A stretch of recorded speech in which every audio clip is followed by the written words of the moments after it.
이제는 우리에게 주시는 하나님의 말씀은 히브리서 11장 5절 6절의 말씀입니다.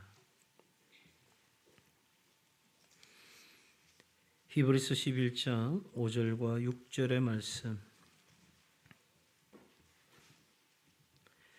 우리 같이 한 목소리로 봉독하겠습니다. 믿음으로 에녹은 죽음을 보지 않고 옮겨졌으니 하나님이 그를 옮기심으로 다시 보이지 아니하였느니라. 그는 옮겨지기 전에 하나님을 기쁘시게 하는 자라 하는 증거를 받았느니라. 믿음이 없이는 하나님을 기쁘시게 하지 못하나니 하나님께 나아가는 자는 반드시 그가 계신 것과 또한 그가 자기를 찾는 자들에게 상 주시는 이심을 믿어야 할지니라. 아멘. 자, 옆에 분들과 한번 인사하겠습니다. 하나님을 기쁘시게 합시다.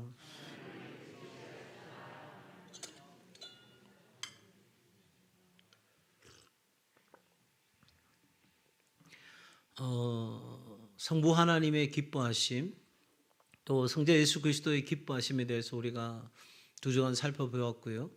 이제 그러면 그 하나님을 기쁘시게 하는 방법, 우리가 어떻게 하나님을 기쁘시게 할 것인가?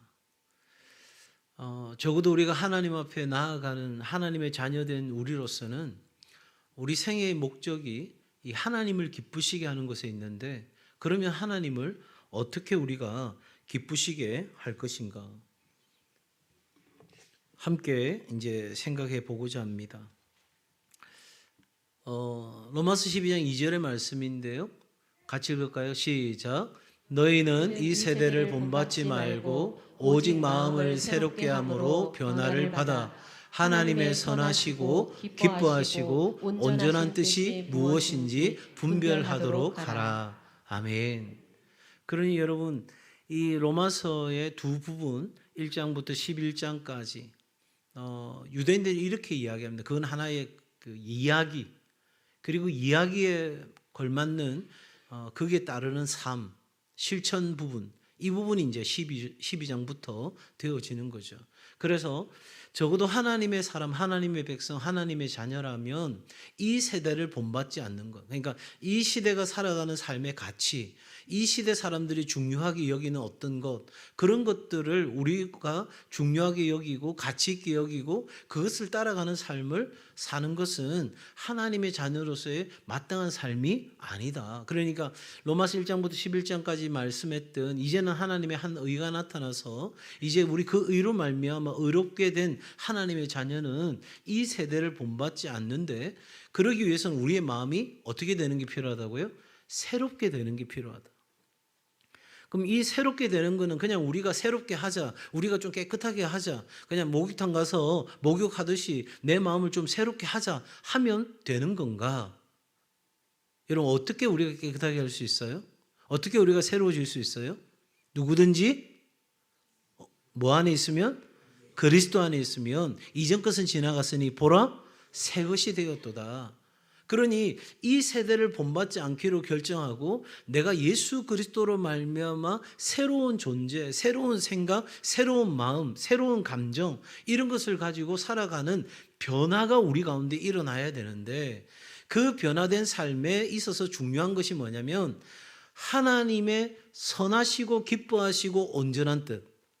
그러니까 하나님은 선하신 분이시니까 하나님이 무엇을 선하게 여기시는지, 또 무엇을 기쁘시게 생각하시는지, 무엇이 하나님이 온전하게 세우신 하나님의 뜻인지를 우리가 알아야 된다는 거죠. 자, 그래서 우리는 이제 하나님을 기쁘시게 하기 위한 하나님이 기뻐하시는 그 뜻이 무엇인지를 이제 오늘부터 우리가 시간이 될 만큼 계속해서 살펴보고 나아갈 것인데요. 에베소서 5장 8절부터 10절까지 말씀이에요. 같이 한번 읽을까요? 시작. 너희가 전에는 어둠이더니 이제는 주 안에서 빛이라. 빛의 자녀들처럼 행하라. 빛의 열매는 모든 착함과 의로움과 진실함에 있느니라. 주를 기쁘시게 할 것이 무엇인가 시험하여 보라. 로마서의 말씀과 연장해서 우리는 이해할 수 있습니다. 이 세대를 본받지 아니하고 오직 마음을 새롭게 함으로 변화를 받아서 하나님의 선하시고 기뻐하시고 온전한 뜻이 무엇인지를 알고 행하는 것, 이것을 가리켜서 빛 가운데 빛의 자녀들처럼 행하는 삶이고, 그리고 그것은 결국 빛된 열매를 맺게 되는 것인데, 그건 다름 아니라 착함과 의로움과 진실함에 있다 하는 거죠. 그래서 우리는 오늘을 살아가면서 내 삶이, 내 마음이, 내가 생각하는 것이 과연 하나님을 기쁘시게 하는 것인지를 스스로가 진단해보고 스스로가 테스트해보고 늘 언제나 그 경계선에 서 있는 것이 필요한 거죠. 두렵고 떨림으로. 여러분, 적어도 하나님 앞에서 내가 항상 두렵고 떨림으로서는, 그래서 너희 구원을 이루라는 사도 바울의 그 고백처럼 내가 정말 구원받은 사람인가, 내가 오늘 이 시대에 하나님의 뜻 가운데 하나님의 자녀된 사람인가, 빛의 자녀인가를 늘 언제나 그 경계선, 예리한 칼날 위에 서서 내가 제대로 가고 있는지를 우리는 항상 점검해 봐야 되는 거죠. 자, 그러므로 여러분, 결론적으로 이야기 드린다면 우리는 몸으로 있든지 떠나 있든지, 우리가 살든지 죽든지 무엇을 먹든지 마시든지 주를 뭐하시게? 기쁘시게 하는 자가 되기를 뭐하라? 힘쓰라. 힘쓰라는 말이 그냥 적당한 정도의 힘을 가해라, 이 차원의 이야기가 아니라, 제가 예배와 헌신 이 단어가 나오면 꼭 우리 동성애 가족들은 세 단어를 명심하셔야 된다고 가르쳐 드렸습니다. 그게 바로 전심, 전력, 전부입니다. 그러니까 우리가 하나님 앞에 예배 드릴 때는 우리의 전심이 드려져야 되는 거예요. 마음이 나뉘어지면 안 되는 거죠. 생각해 보세요. 내가 당신을 사랑합니다 이래놓고 내 마음에 다른 사람을 계속 생각하고 있어요. 다른 것들을 생각하고 있어요. 그런데 말만 당신을 사랑합니다 하면 그 사랑은 진짜 사랑입니까? 여러분, 그런 사랑 받고 살고 싶으세요? 아니죠. 여러분, 정말 순도 100%의 사랑을 받고 살고 싶은 거잖아요. 그 전심이 나에게로 향해지는 게 필요한 거잖아요. 그뿐만 아니라 전심이 가니까 그 다음 뭐가 따라옵니까? 전력이 따라오는 거예요. 내가 힘을 다하는 거예요. 최선을 다하는 거예요. 여러분, 인내는 그 축구 선수였던 이영표 선수가 그런 이야기를 인터뷰에서 하더라고요. 진정한 인내는 내가 더 이상 참을 수 없다고 생각되는 그때로부터 진짜 인내가 시작된다는 거예요. 성공한 사람은 뭔가 달라도 달라요. 그죠? 우리는 그쯤 하면 됐어, 이 정도 하면 충분히 했어, 이 정도 하면 힘을 기울인 거야, 이렇게 하고 말 텐데, 여러분, 정말 내가 이제는 끝났어, 이제 여기까지 내가 했으니까 최선이야 하는, 거기서 한 걸음 더 뛰는 사람이, 여러분, 여러 과학적인 통계 자료와 그런 조사 연구를 통해서도 여러분, 그 회복 탄력성을 갖고 있는 그 친구들이, 그 사람들이 훨씬 더 다른 사람들보다 더 행복하고 더 성공적인 삶을 살더라는 거죠. 그러니까 우리가 하나님 앞에서도 전력을 다하는 게 필요한, 여기까지입니다가 아니라 한 걸음 더 내가 나아가는 결단이 우리 가운데 필요하고, 그래서 내 삶에 전부를 드리는 이 과정이 우리에게 있어서 힘쓴다 할 때에 따라오는 이 중요한 세 가지 단어를 우리는 기억해야 할 것입니다. 그러니 내가 살든지 죽든지 오직 하나님을 뭐 하시게? 기쁘시게 하는데, 어떻게? 전심을 다해서, 전력을 다해서 나의 전부를 들여 그렇게 하나님을 기쁘시게 하는 것이 우리 그리스도인, 하나님의 자녀된, 하나님의 백성된 우리가 마땅히 취해야 될 삶이고, 그것이 목적이고, 그것이 우리가 살아가는 태도고 삶의 방식이다. 이걸 우리가 먼저 염두에 두고, 그러면 이제 오늘부터 구체적으로 한 가지씩 살펴보고자 합니다. 하나님을 기쁘시게 하는 가장 중요한, 가장 핵심되는 한 가지는 뭐다? 믿음이다. 한번 따라합시다. 하나님을 기쁘시게 하는 것은 믿음입니다. 자, 여러분, 믿음이 있으십니까? 아이고, 목사님, 믿음이 없는데 이 저녁 시간에 나오겠어요? TV 드라마를 보든지 쉬든지 하는 게 훨씬 좋지. 막 회사 마치고 급하게 식사도 하는 둥 마는 둥 하고 분주하게 뛰쳐오는, 당연히 내가 믿음이 있으니까 하는 거죠. 여러분, 믿음이 있는지 너희 자신을 시험하여 보라고 했는데, 저는 오늘 믿음에 대해서 여러 가지 정말 많은 이야기들을 할 수 있는데, 우리가 너무 잘 알고 있지만 정확하게 생각해 봐야 될 네 가지를 가지고 과연 나는 믿음이 있는가 하는 부분들을 점검해 보려고 합니다. 여러분, 믿음이 있다면 무엇보다 우리에게 뭐가 있어야 되느냐? 바로 믿음의 기도가 있어야 된다. 자, 마가복음 11장 24절입니다. 같이 읽습니다. 시작. 그러므로 내가 너희에게 말하노니 무엇이든지 기도하고 구하는 것은 받은 줄로 믿으라. 그리하면 너희에게 그대로 되리라. 아멘.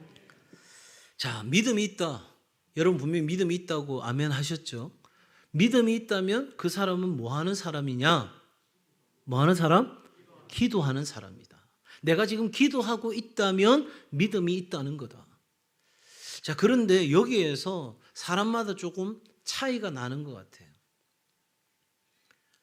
여러분, 믿음이 있다는 건 기도하는 거고 기도하는 건 믿음이 있다고 하는 거였는데, 그러면 기도가 어떻게 해서 믿음이 되느냐라고 생각해 본다면 기도는 대화죠. 그죠? 그럼 대화하고 있는 누가 있다는 거죠? 상대가 있다는 거죠. 그러면 그 상대가 바로 우리가 믿는 하나님인 거죠. 여러분, 우리는 사람에게 이 기도를 하는 게 아니에요. 누구에게 부탁하는 게 아니에요. 보이지 않지만 인격적으로 내 앞에 다가와 계시는 누구에게? 하나님에게 우리는 아뢰는 거예요. 그러니 여러분, 올바른 기도는 하나님이 누구신지를 아는 기도인 거예요. 그러니까 하나님이 내 기도를 들으시는, 나를 사랑하시는 분이시다. 나를 사랑하실 뿐만 아니라 내 삶의 모든 공급자가 되신다. 하나님은 나의 공급자가 되실 뿐만 아니라 나의 보호자가 되신다. 하나님은 나를 깊은 수렁 가운데서 건져주시는 구원자가 되신다. 하나님은 못하실 일이 없고 아니 계신 곳이 없다. 그렇게 우리는 하나님에 대하여 알게 되고 믿게 될 때 우리의 기도는 점점 더 깊은 기도가 되고 올바른 기도가 되는 거예요. 그러니까 우리가 하나님에 대한 이해가 왜곡되어 있으면 어떻게 되죠? 하나님은 내 기도에 응답해 주셔야 돼. 내 기도에 응답해 주지 않는 하나님은 하나님이 아니야.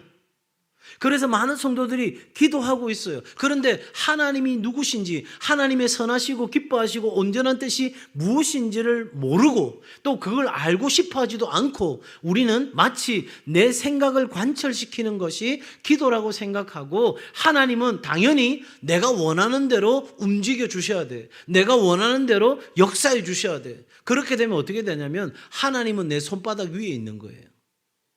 맞잖아요.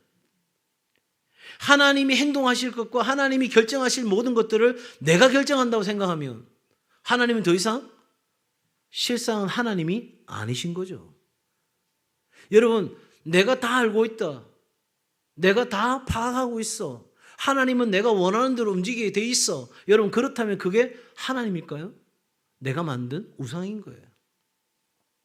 여러분, 우리가 믿음의 기도를 드린다고 하는 것은, 내가 믿음이 있다는 것은 나의 기도를 들으시는 하나님이 누구신지를 안다는 거예요. 그러니 우리의 기도는 진정한 기도가 되는 거죠. 여러분, 만약에 우리가 하나님이 누구신지에 대한 올바른 믿음 없이 우리가 기도에 열심히만 귀를 기울인다 생각해 보세요.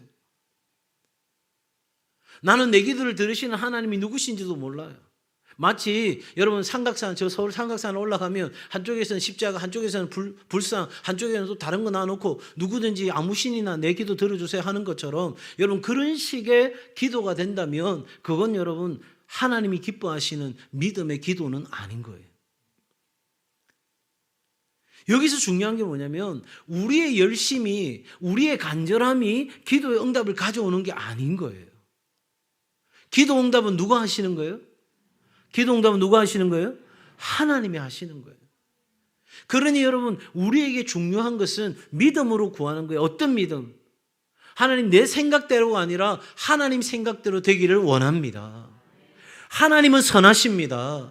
나는 틀릴 수 있습니다. 나는 잘못 판단할 수 있습니다. 내가 지금 생각하고 있는 내 가정과 내 일터에 필요하다고 생각되는 그것, 하나님 그렇게 채워주셔야 되겠습니다 라고 간절히 기도하지만 실상은 그것이 하나님이 바라는 것이 아닐 수도 있는 거예요. 하나님은 오히려 그 고난과 어려움과 역경을 통해서 우리에게 뒤에 말씀드리겠지만 순종을 가르치시고 하나님 앞에 전적으로 하나님 신뢰하는 법을 가르치기 위해서 끊임없이 우리에게 그 고난과 고통의 연속을 주심에도 불구하고 나는 여전히 그것에 대해서 하나님 뜻 가운데서 알아차리는 것이 아니라 내가 생각하는 하나님께 구하면서 내가 주님 앞에 때를 쓰는 그런 삶으로 나아간다면 그건 올바른 믿음이 아니라는 거죠. 우리가 어떤 기도를 하면 하나님이 더 잘 들어주신다? 여러분 그런 방법은 없어요. 물론 우리 편에서는 하나님 앞에 집중하는 기도가 필요해요. 정말 다른 여탄 우리의 생각과 모든 걸 분산시키는 어떤 것들을 내려놓고 마치 산 위에 올라가는 것처럼 하나님과 내가 단독자로 만나는 집중하는 기도가 필요해요. 또 그렇게 기도할 때 우리가 그냥 기도하는 것이 아니라 구세군의 창시자 윌리엄 부스가 말한 것처럼 거기에 생사가 달린 것처럼 간절하게 기도하는 것이 필요한 거예요. 아니 내가 조금 기도하다가 많은 거 하나님께서 응답하시기도 전에 내가 이미 내 혼자 답을 가지고 안 들어주셔도 그만이다 뭐 이렇게 생각하고 간다면 여러분 거기에 무슨 역사가 일어나겠어요? 그 간절함은 지속적으로 나아가야 되는 거예요. 어제 저녁에 제가 세미나 이제 2박 3일 훈련받는 중에 제가 저녁 그 세미나 강의가 없는 줄 알고 극동방송 빌리그레암 그 기념대회 울산 그 모임에 설교를 부탁받아서 저녁에 어제 가서 말씀을 전했어요. 거기서 제가 이 엘리야의 기도에 대해서 언급을 했거든요. 여러분 엘리야가 사환을 7번까지 보냅니다. 7이라는 건 완전 수잖아요. 그러니까 무슨 말이에요? 하나님은 비를 주신다고 약속하셨어요. 근데 비가 왔어요, 안 왔어요? 비가 안 왔는데 비가 온다고 자기를 죽이려고 하는 왕에게 이야기를 하는 거예요. 그러니까 여러분 하나님이 말씀하시면 그대로 된다고 하는 믿음이 있으니까 이 엘리야는 외친 거예요. 자, 하나님께서 이 마지막 시대에 늦은 비의 부흥을 우리 가운데 주신다. 여러분 그 흔적이나 그 어떤 것이 보입니까? 안 보입니다. 세상은 더 악해져 갑니다. 세상은 점점 더 타락해져 갑니다. 하나님이 부흥과 관계없이 하나님의 교회들은 코로나 팬데믹을 지나면서 30% 이상의 성도들이 다 교회를 떠났습니다. 정말 많은 교회가 어려움을 겪고 있습니다. 어떻게 부흥의 흔적이 있겠습니까? 그런데 이 시대에 부흥을 준다는 믿음을 갖고 우리는 선포하고 나아가는 거거든요. 제가 저희 교회를 리모델링하고 저희 교회 부서들을 조직들을 새롭게 하면서 제가 했던 이야기가 있어요. 이거는 마치 개천을 파는 겁니다. 언제 하나님이 어떻게 역사하실지 모르지만 하나님 우리 시대에 부흥을 주십니다. 그러니 우리는 그 부흥을 담아낼 수 있는 그릇이 되어야 합니다. 믿음이 없다면 여러분 이건 할 수 없는 일이에요. 죄송하지만. 저는 언제나 어떤 사역을 할 때마다 하나님한테 묻습니다. 하나님 이 일을 꼭 해야 합니까? 꼭 해야 한다면 과연 우리 성도들이 이 일을 할 수 있을까요? 그 다음 세 번째, 할 수 있다고 한다면 정말 기쁨으로 참여할 수 있을까요? 그 마지막 세 번째 질문 앞에서 제가 많이 고민할 때가 있습니다.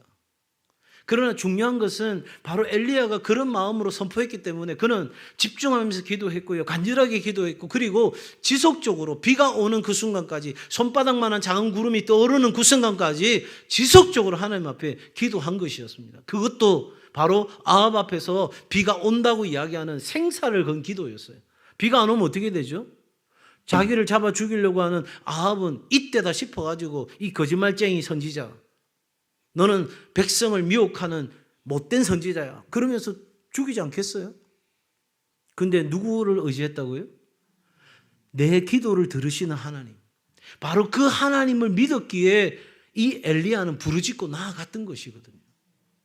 사랑하는 여러분, 우리에게 믿음이 있다면 우리의 기도는 바로 이와 같은 기도가 되어야 할 줄로 믿습니다. 그냥 적당히 하는 둥 마는 둥 들어주셔도 그만 안 들어주셔도 그만 뭐 어차피 이렇게 돼도 저렇게 되나 하나님 다 알아서 하실 걸, 에라 모르겠다. 여러분 그런 식의 자포자기한 심정으로 사는 게 아니에요. 내일 하나님이 내 생명을 데려갈지언정 오늘 내가 하나님 앞에 전적으로 하나님의 뜻 가운데 구하는 삶이 우리에게 있어야 할 줄로 믿습니다. 그게 믿음이 있는 거예요. 그게 믿음의 기도인 거예요. 그러니까 오늘 이 밤에도 저희가 드리는 기도가 적당한 기도가 아니라 여러분 정말 하나님 앞에서 집중하여 간절하게 지속적으로 하나님 앞에 마치 내 생사가 거기에 달린 것처럼 기도하는 그런 기도가 되어야 바로 그 기도가 믿음의 기도다. 이렇게 우리가 말할 수 있는 것이고 그 믿음의 기도가 누구를 기쁘시게 한다? 하나님을 기쁘시게 한다. 한 번 더 합시다. 이제 나는 믿음의 기도를 드리겠습니다. 하나님이 누구신지를 아는 기도. 내 기도를 들으시는 하나님이 어떤 마음이신지를 온전히 알고 드리는 바로 그 기도가 우리의 기도가 되어야 할 것입니다. 자, 두 번째, 믿음의 뭐라고요? 순종입니다.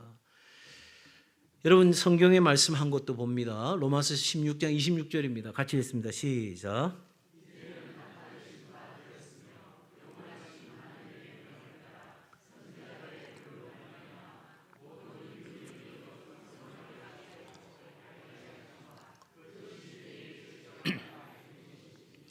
모든 민족이 뭐하고? 믿어. 어떻게 되는 것? 순종하게 하시려고. 그러니까 여러분 내가 믿음이 있다는 것은 바로 행함과 연결되어지는 거예요. 그러니까 믿음이 있다는 것은 그냥 믿음이라는 관념, 생각, 느낌 이런 것들로 남아있는 것이 아니라 그 믿음이 반드시 나에게 뭐로 이어진다? 행함으로 이어진다. 그래서 그 믿음이 순종으로 연결될 때만이 비로소 온전한 믿음이 되는 거예요. 자꾸 우리는 그냥 반쪽짜리 믿음 가지고 살아갈 때가 많아요. 그리고 그냥 그 반쪽짜리 믿음 가지고 나는 구원받았다라고 스스로 생각하면서 그렇게 적당한 선에서 살아갈 때가 많은 거죠. 여러분 믿음 행함이란 다른 것이 아니죠. 하나님의 말씀을 따라 행하는 것입니다. 그러니까 내가 하나님을 믿는다면 하나님의 말씀을 내가 존중하는 거예요. 그리고 내가 하나님을 존귀하게 여기는 것처럼 하나님의 말씀을 또한 존귀하게 여기는 거죠. 그래서 그 하나님의 말씀에 한 점, 한 획이라도 내가 순종치 아니하는 것이 없도록 힘써 내가 그 말씀 앞에 두렵고 떨림으로 서서 그 말씀을 내가 살아내는 것, 이게 중요한 거거든요.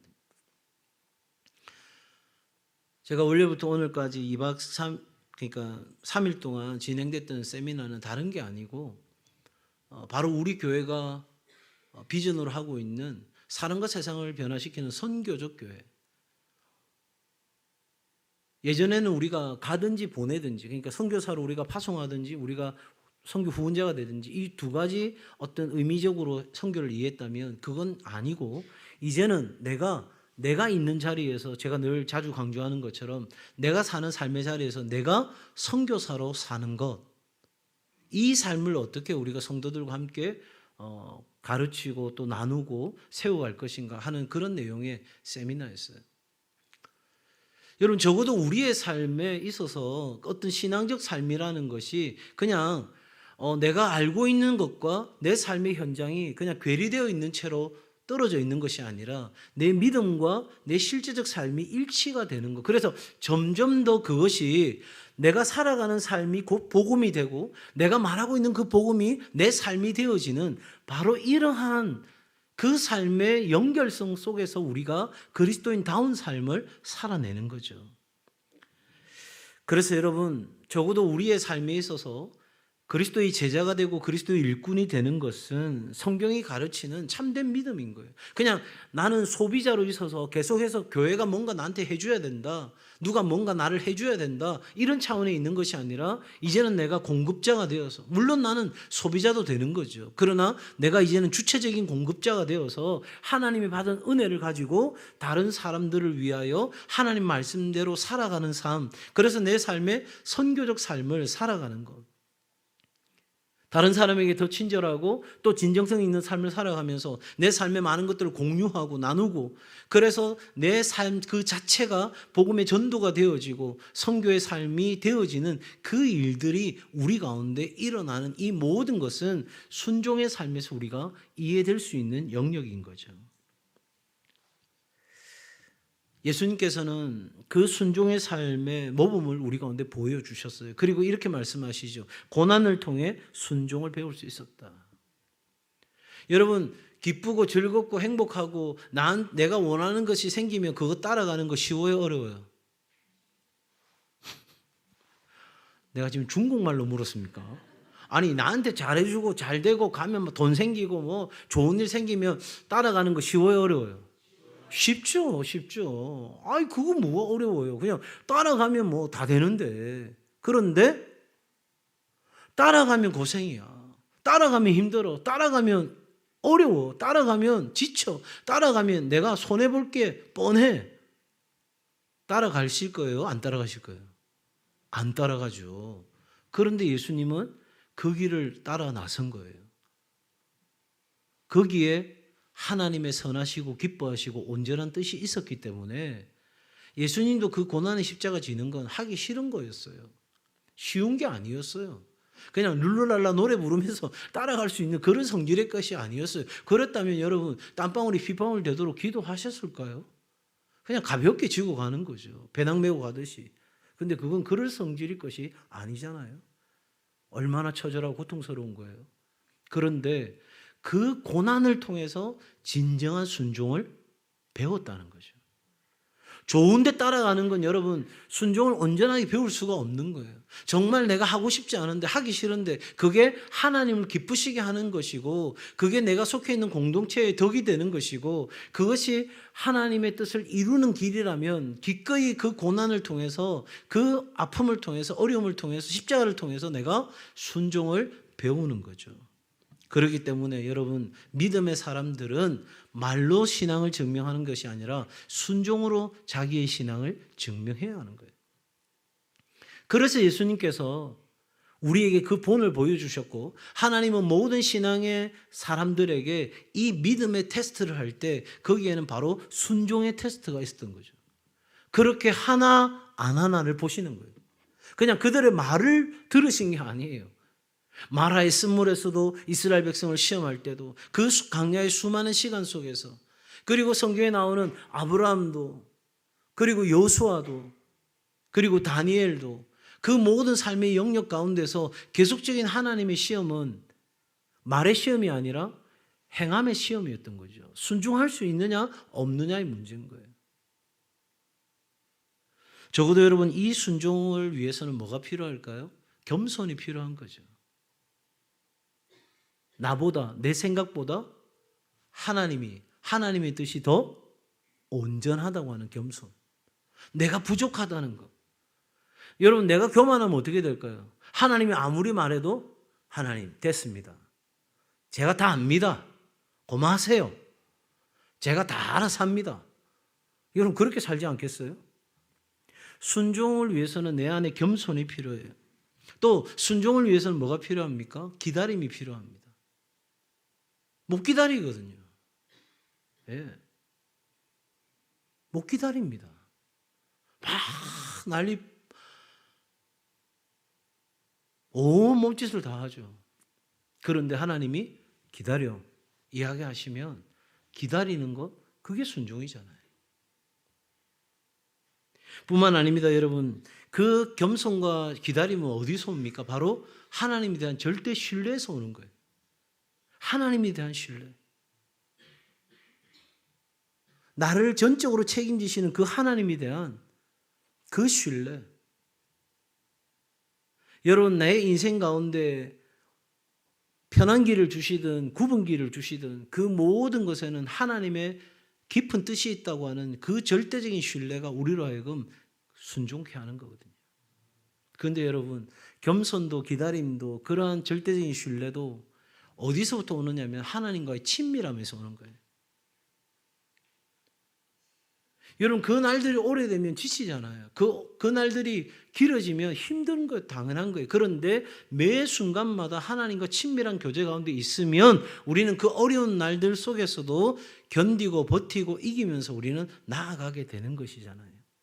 그러니 여러분 적어도 우리가 성령으로 시작했다가 육체로 마치는 일이 없도록 비록 우리에게 있어서 이 순종의 길이 우리의 믿음을 증명해내는 일이 어렵다 할지라도 여러분 하나님의 말씀대로 행하는 삶 주저없이 결단하고 나아가는 은혜가 있기를 바랍니다. 세 번째입니다. 믿음의 감사입니다. 자, 골로새서 2장 6절과 7절 말씀 같이 읽습니다. 시작. 그러므로 너희가 그리스도 예수를 주로 받았으니 그 안에서 행하되 그 안에 뿌리를 박으며 세움을 받아 교훈을 받은 대로 믿음에 굳게 서서 감사함을 넘치게 하라. 자, 저희가 지금 믿음을 평가하는 기준들에 대해서 이야기를 하고 있어요. 그 첫 번째가 기도였습니다. 내가 기도하고 있는가? 두 번째, 내가 순종하고 있는가? 세 번째는 내가 감사하고 있는가? 그러니까 믿음과 감사는 정비례하는 거예요. 믿음이 크면 감사도 큰 거예요. 근데 우리는 이게 안 되죠. 감사가 커지려면 내 일이 잘 돼야 돼. 믿음이 커지는 게 아니라 내 일이 잘 돼야 돼. 내가 원하는 대로 되어야 감사가 커지는데 성경이 우리에게 말하는 건 믿음이 커지면 뭐가 커진다? 감사가 커진다. 그러니까 이 감사는 믿음의 완성이고 감사가 가장 큰 믿음인 거예요. 그러니까 내가 지금 감사하고 있다면 내 안에 믿음이 있다는 거예요. 자, 지금 나에게는요, 적이 쳐들어와서 정말 심각한 위기 속에 있습니다. 이제는 죽을 판입니다. 무화과 나무에 소출이 없고 외양간에 소가 없습니다. 이제는 적들이 쳐들어오는 이 상황입니다. 그런데 그 상황임에도 불구하고 내가 감사한다면 그 감사에는 이유가 있을까요? 없을까요? 있을까요? 없을까요? 있죠. 감사할 이유가 없는데 무화과에 소출이 없고 외양간에 소가 없고 적들이 공격해 들어오는데도 하하하 이래 웃고 있으면 바보 아닙니까? 믿는 구석이 있는 거예요. 믿는 구석이 바로 나의 삶의 이유가 되시는, 나를 지금 여기에 존재케 하시는, 그리고 이 모든 상황을 완전하게 통제하실 수 있는, 절대 하나님의 손에 벗어나는 어떤 일도 일어날 수 없다고 하는 그 믿음이 있다면 우리에게 주어지는 모든 날들과 모든 상황에 대하여 우리는 뭐 할 수 있어야 된다? 감사할 수 있어야 된다. 여러분, 우리의 인생의 계획과 우리의 인생의 모든 과정이 하나님 손에 달려 있다라고 믿는 사람이 감사하게 되는 거예요. 근데 진짜 불쌍한 사람은 누군지 아세요? 하나님에 대한 믿음도 없고 감사도 없는 사람이에요. 이 사람은요, 될 일이 없어요. 한번 보셔요, 여러분. 제가 우리 청년들한테도 과감하게 도전해요. 적당히 살아가지고는 답이 없어요. 적어도 우리의 안에 있어서 이 감사는 하나님에 대한 절대적 신뢰로 터져 나오는 거거든요. 그러니 여러분, 감사하는 사람에게 뭐가 있냐면 능력이 있는 거예요. 성경이 뭐라고 있어요? 감사하면 버릴 것이 없다. 왜냐하면 우리의 모든 것은 합력하여서 하나님의 선하시고 기뻐하시고 온전한 뜻을 이룰 것이기 때문인 거예요. 근데 이거 아무나 그렇게 이루어지는 거 아니에요. 하나님의 뜻대로 부르심을 입은 자들에게는, 즉 하나님의 자녀에게는, 하나님의 백성에게는, 하나님을 향한 믿음을 가진 사람들에게는 모든 것이 합력하여 뭐를 이룬다? 선을 이룬다. 그러니 우리의 아픔도, 우리의 슬픔도, 우리의 탄식도, 우리의 삶의 그 많은 고통도, 고난도 우리가 감사로 받으면 버릴 것이 없다. 그러니 여러분, 내가 믿음이 있다면, 하나님을 기쁘시게 하는 믿음을 가졌다면 내 입에서 뭐가 끊이지 않아야 된다? 감사가 끊이지 않아야 된다. 이게 참 어려운 거예요, 오늘 이 시대에. 왜요? 오늘 이 시대에는요, 만몬이 신이 되어 있거든요. 돈이, 물질이, 그리고 쾌락이 신이 되어 있는 거예요. 이런 시대 속에서 여러분, 바로 바알과 아세라를 쫓아가는 이 시대잖아요. 바알은요 바로 풍요의 신입니다. 물질의 신입니다. 돈의 신입니다. 아세라는요 쾌락의 신입니다. 성적 타락을 가져오는 그 삶의 모습이 그 아세라를 따라가는 자들에게 있어서 드러나는 모습입니다. 그게 오늘 이 시대의 모습이잖아요. 모두가 다 그렇게 가져야 행복하고 더 많은 걸 누려야 행복하고 더 많은 것들을 내가 얻어야 감사할 수 있는 이 시대 속에서 내가 아무것도 없는데 주님과 함께라면 가난해도 좋아, 병들어도 좋아, 주님과 함께라면 내가 모든 것을 다 잃어도 괜찮아, 내가 어디 살아도 괜찮아, 남들 다 집장만 할 때 내가 월세 살아도 괜찮아, 달새방 살아도 괜찮아, 주님과 함께라면. 여러분, 세상에서 제일 맛있는 라면이 주님과 함께 라면이래요. 여러분, 그 주님과 함께라면 과연 그렇게 여러분 말씀하고 결단하고 살아갈 수 있을까요? 목사인 저에게도 쉽지 않은 고백이에요. 그러나 우리가 믿음이 있다면 우리는 어떤 상황 가운데서도 우리의 감정이나 상황에 따라 감사하는 것이 아니라 우리의 의지를 동원해서 먼저 감사하기로 결정할 때 복이 오면 웃는 게 아니라 웃으면 복이 오는 것처럼 복이 와서 감사한 게 아니라 감사하면 하나님의 복이 따라온다. 그리 아니하실지라도 나는 뭐 한다? 감사한다. 자, 그런 의미에서 한번 훈련해 봅시다. 옆에 사람 보면서 일단 감사합니다.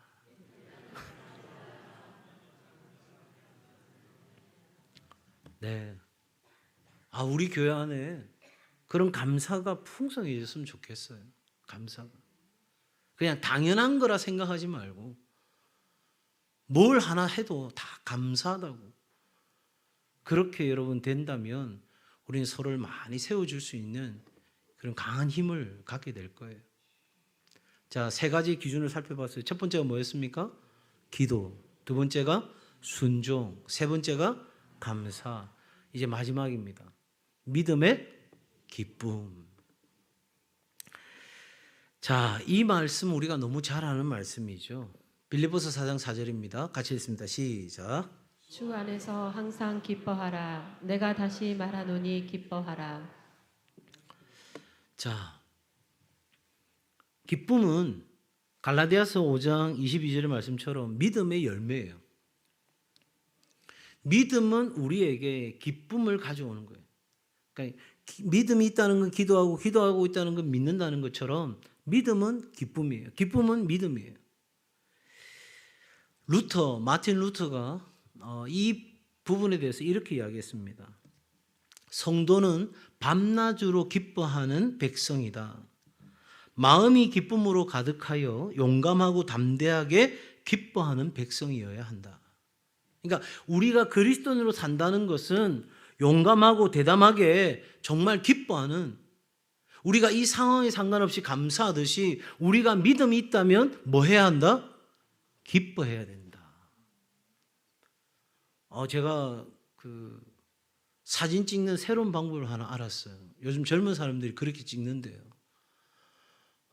그냥 예전처럼 우리는 다 이게 정형화되어 있는 사진을 찍잖아요. 근데 요즘 젊은 사람들은요, 하하 막 웃고 있는 이런 사진 찍잖아요. 전 그거 웃고 있다가 찍는 줄 알았어요. 그게 아니래요. 하하하 웃는 걸 그냥 멈춰가 있는다는 거예요. 그래서 손을 벌리고 있든지 손을 이렇게 하고 있든지 웃는 표정만 짓고 그냥 그러고 정지된 화면에서 찍는다는 거예요. 이거 치어서도 안 된대요. 다음에 우리 한번 해보려고 그래요, 제가. 여러분, 그렇게 그냥 뭔가 사진 찍듯이 웃는 게 아니라, 그런데 여러분, 내가 억지로라도 웃기 시작하면 내 안에 진짜 웃을 일이 생겨나는 걸 느끼십니까? 예.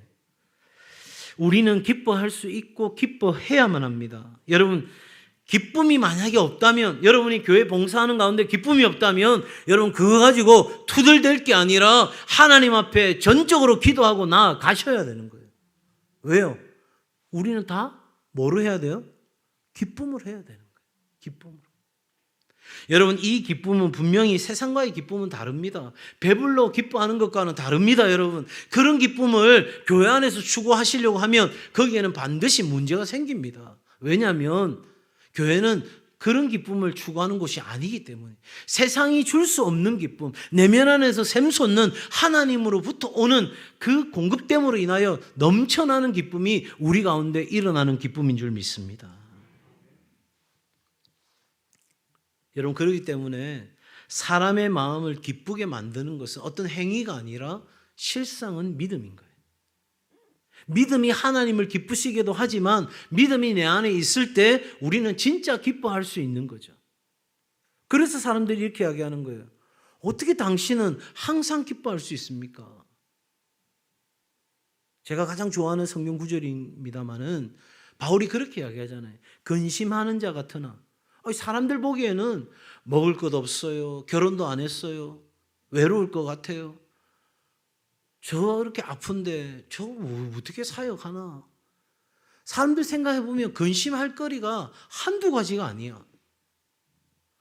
먹고 사는 것부터 오늘 하루를 살아내는 것까지 근심과 걱정이 가득해야 될 사도 바울의 삶이었어요.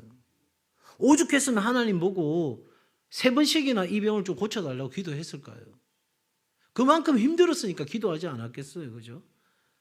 그런데 사도 바울이 뭐라고 말하냐면, 근심하는 자 같으나 항상 기뻐하고. 여기 사람들 보니까 가난한 거예요. 누가 어디 헌금해 줘야 살기도 하고 천막으로 텐트 메이커 하지만, 그러나 그게 사역까지 하면서 얼마만큼 할 수 있겠어요, 그죠? 그러니까 남들 보기엔 가난한 것 같아요. 남들 보기에는 진짜 아무것도 없는 것 같아요. 그런데 사도 바울은 고백하는 거죠. 근심하는 자 같으나 항상 기뻐하고, 가난한 자 같으나 많은 사람을 부유하게 하고, 아무것도 없는 자 같으나 모든 것을 가진 자로다. 너희를 향한 하나님의 뜻이다. 항상 기뻐하라. 범사에 감사하라. 쉬지 말고 기도하라.